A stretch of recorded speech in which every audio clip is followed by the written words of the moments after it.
네, 호흡기약 2교시 시작하도록 하겠습니다. 오늘은 2교시에서는요, 호흡기약에서 중요한 증상, 기침, 그리고 객혈, 간단히 호흡곤란에 대해서 말씀을 드릴 거고요. 그리고 이제 잘 알아야 될 게 폐기능 검사와 ABJ, 이 두 가지에 대해서 할 건데요. 그거에서 조금 이해를 하셔야 됩니다. 네, 폐기능 검사, ABJ, 기관지 내시경, PCNA. 특히 이제 앞 두 가지 검사가 굉장히 약간 이해를 필요한 호흡기약이 주로 이해하는 부분이 아닌데요. 이 두 가지는 이제 이해를 해야 되는 부분입니다. 폐기능 검사는 이제 이게 해리슨에 나오는 표인데, 이제 기본적으로 타이달 볼륨, 우리가 평상시에 호흡은 다음과 같이 이렇게 이루어지고 있고요.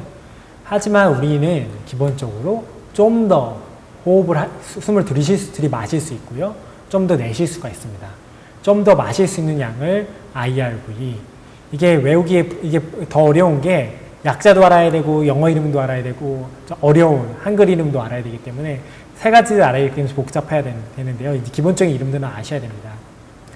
일단은 타이달 볼륨, 그리고 이제 그 흡기 예비량이 IRV라고 하고요. 호기 예비량이 ERV라고 합니다. 그리고 여기서 중요한 개념이 최대한 들이마셨다가 최대한 내셨을 때 요 두 볼륨의 차이를 바이탈 캐패시티라고 하고요. 이를 폐활량이라고 합니다. 요건 중요한 개념이고요. FRC는 이제 우리가 평상시에 호흡을 하다가 내쉬었을 때의 볼륨이 FRC고요. 이 FRC는 우리가 폐의 호흡이 이루어지는 과정이 이제 폐의 일레스틱 코일과 체스 월이 이제 두 가지가 이제 체스 월이 저항을 이루게 되는데요. 이 두 가지가 균형을 이루는 점이 펑셔널 레지듀얼 캐패시티 FRC입니다. 그리고 우리가 호흡을 할 때 브론크스에 있는 공기는 실제로 공기 환기에 참여하지 않고요. 이를 사강이라고 합니다. 레지듀얼 볼륨 사강이라고 하고요. 이 레지듀얼 볼륨, 그 레지듀얼 볼륨을 포함했을 때가 토탈 렁 캐패시티. 그러니까 레지듀얼 볼륨과 바이탈 캐패시티를 포함했을 때 이를 토탈 렁 캐패시티라고 합니다. 따라서 이 레지듀얼 볼륨을 포함한 FRC와 TLC는 기본적인 이제 흡기와 호기를 검사하는 기본적인 폐기능 검사로는 측정이 불가능하다는 것을 알아두셨으면 좋겠습니다. 다시 한번 정리해서 기본적인 타이달 볼륨 이렇게 호흡을 하다가요. 가장 들이마셨을 때가 이제 IRV, 이거를 모두 내셨을 때가 FC, 그 FVC, Forced Vital Capacity고요. 이때 1초 안에 내뱉는 양을 Forced Expiratory Volume in 1 second 해가지고 FEV1이라고 합니다. 이 또한 굉장히 중요한 마커입니다. 그래서 FVC1과 FB1을 잘 기억을 하셔야 되고요. 레지듀얼 볼륨은 측정할 수가 없다. 이를 측정할 수 없기 때문에 FRC와 TLC도 측정할 수 없다. 그래서 시험에 잘 나오는 게 스파이로메트리, 기본적인 폐기능 검사로 측정할 수 없는 마커는 무엇인가, 또는 측정할 수 있는 마커는 무엇인가, 이걸 고르는 거를 특히 내신에서 좀 복잡하게 꽈서 많이 냅니다. 물론 국지에서도 기출 나온 적은 있고요. 요거는 기본적으로 잘 아셔야 되고, FEV1과 FVC가 굉장히 중요하다. 어떻게 중요한지는 뒤에서 말씀드리겠습니다. 폐기능 검사의 해석은 크게 이제 6가지를 해석을 해야 되는데요. 노멀, 그리고 obstructive lung disease, restrictive lung disease, intrathoracic variable obstruction, extrathoracic variable obstruction, 그리고 fixed obstruction. 6가지를 이제 기본적인 걸 알아야 되고요. 그리고 이제 이해를 돕기 위해서 이제 간단히 말씀드리면 타이달 볼륨은 한 번에 우리가 기본적으로 들이마셨다 내쉬는 양은 한 500ml 정도 되고요. 그리고 더 추가로 들이마실 수 있는 양이 3L입니다. 그리고 최대한 내실 수 있는 게 추가적으로 1L를 내보낼 수가 있고요. 그리고 이제 그 레지듀얼 볼륨은 한 1L 정도가 되겠습니다. 따라서 바이탈 캐패시티는 이 세 가지를 더한 한 폐활량은 4.5L 정도가 되고요. 대략적으로 1L 정도는 사강이라고 생각을 하시면, 이건 성인 기준이니까 이 수치 정도가 중요한 건 아닌데요. 기본적으로 이제 참고하라고 개념을 잡으시라고 말씀을 드린 겁니다. 그래서 FVC는 Forced Vital Capacity, 노력성 폐활량이고요. 이제 요거는 이제 서서히 최대 흡식 후 가장 급속히 호식 배출하는 최대 노력성 폐활량이라고 하고요. 이는 특징적으로 Restrictive Lung Disease에서 감소하게 됩니다. FEV1은 1초간 노력성 호기량이고요. Obstructive Lung Disease에서 감소하게 됩니다. 또한 이 FEV1을 FVC로 나눴을 때 물론 FEV1 자체도 에어웨이 폐쇄의 정도를 반영하지만 FEV1을 FVC로 나눴을 때 이 또한 에어웨이 옵스트럭션 나타내는 중요한 지표입니다. 그래서 폐기능 검사를 볼 때 사실 다른 거는 다 잊어버리셔도 요 세 가지는 잘 참고를 해야 우리가 폐기능 검사를 해석할 수 있습니다. 그래서 요 세 가지의 개념은 반드시 이해를 하셔야 되고요.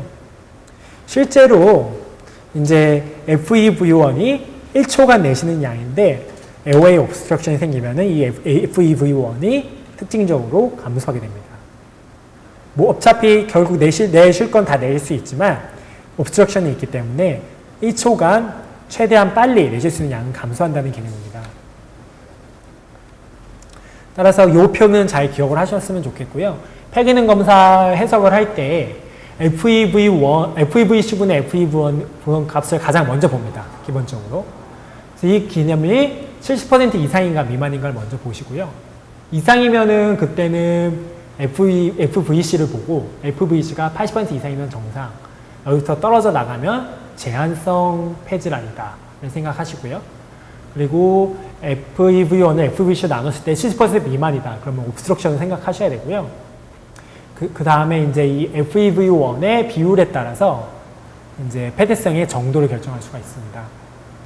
그래서 다시 한번 말씀드리지만 FVC는 restriction, FEV1은 obstruction, 그리고 FVC분의 FEV1은 둘 중에 왼쪽을 갈 것인가 오른쪽을 결정할 것인가 가장 먼저 보는 마커라고 할 수 있겠습니다. 이제 폐쇄성 환기 장애, 에어웨이 옵스트럭션에는 아스마와 COPD가 있고요. 요 그림을 기억하셔야 되는데 이제 인스퍼레이션은 크게 중요하지는 않고요. 주로 익스퍼레이션을 보게 되는데 왜냐면 익스퍼레이션 시에 주로 문제가 생기기 때문에 옵스트럭티브 렁 디지즈는 다음과 같이 익스퍼레이션 초기에 익스퍼레이션 되는 플로우가 위에보다 노멀보다 감소하게 되고요. 다음과 같은 패턴을 그리게 됩니다. FEVO는 감소하고요. 이 토탈 렁 캐패시티와 레지듀얼 볼륨의 차이가 FVC인데 이 FVC는 큰 차이가 없습니다. 따라서 FEV1을 FVC로 나눴을 때 이건 감소하게 되고요. 다음은 제한성 환기장애에서는 이런 식으로 고동색으로 보이게 되는데요. 이제 1초간 내뱉는 공기의 양, FEV1은 정상이고, 이제 이 FVC가 주로 감소하게 됩니다. 따라서, FVC보다 FEV는 증가할 수가 있고요. 정상일 수도 있고요. 대표적인 게 그 파이렌카이멜의 병이 생기는 인터스티셜 렁 디지즈 ILD가 있겠습니다. 따라서 요 옵스트럭티브 렁 디지즈 특히 요거는 잘 기억하시고 요런 폐기는 스파이로메트리 속에는 잘 주어지기 때문에 잘 기억을 하시고요. 레스트릭티브 또 노멀과 비교해서 기억을 해주시고요. 일단은 요것만 생각하면 돼요. 요거는 굳이 생각 안 하셔도 되고요. 그리고 이제 이게 해리슨의 이제 18판에 새롭게 나온 그래프인데요. 일단은 기본적으로 제 뒷장에 자세한 설명을 요약해서 그려놨는데 이제 천천히 요거는 시간 될 때 읽어보시고요. 기본적으로 이제 IPF가 ILD의 대표적인 질환으로 레스트릭티브 렁 디지즈 대표 주자고요.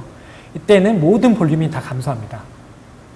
FEV1은 별로 감소하진 않지만 전체적인 볼륨들이 다 감소해서 다음과 같이 굉장히 쪼그라든 스파이로메트리 소견을 보여주게 되고요.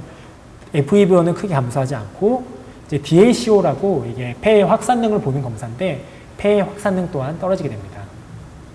또 하나가 이제 요것도 뭐 비만인데요. 굉장히 비만이 심하게 되면은 체스 월에 무게가 굉장히 심해지기 때문에 체스 월에 저항이 세지게 됩니다. 따라서 그 FRC가 일레스틱 리코일과 체스 월의 텐션이 균형이 되는 지점이라고 말씀을 드렸는데요. 이 균형이 되는 지점 포인트가 떨어지게 됩니다. 따라서 다른 거는 정상인데 FRC만 감소하게는 보여집니다.